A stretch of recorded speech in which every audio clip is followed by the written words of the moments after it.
Сегодня в Бишкеке на полях заседания Совета глав государств СНГ состоялись переговоры основателя мира и национального единства лидера нации президента Республики Таджикистан уважаемого Эмомали Рахмона с президентом Российской Федерации уважаемым Владимиром Путиным. В ходе встречи главы государств подробно обсудили состояние и перспективы всего комплекса таджикско-российского стратегического партнерства и союзнического взаимодействия. Лидер нации с удовлетворением отметил активное развитие в текущем году межгосударственных контактов и позитивную динамику взаимодействия двух стран по всем направлениям. Главы государств приветствовали положительную динамику взаимного торгового оборота, подписание соответствующих контрактов между бизнес-кругами, договоренности о создании на территории Республики Таджикистан совместных предприятий с российским капиталом, а также реализации инвестиционных проектов в сфере промышленной кооперации.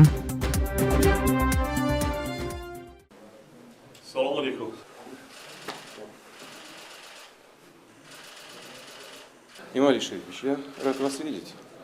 Все у нас развивается так, как мы и планировали. Коллеги работают, правительство работает по линии безопасности, вопросы решаются. Мы просто должны встретиться и констатировать, что все идет по плану. И еще раз хочу поздравить вас с прошедшим днем рождения.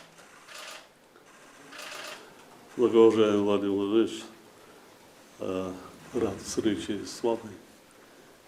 Россия важный стратегический партнер и союзник Таджикистана. Взаимодействие наших стран, позитивная динамика по всем направлениям. Россия остается ведущим торговым партнером Таджикистана. Расширяются культурные связи.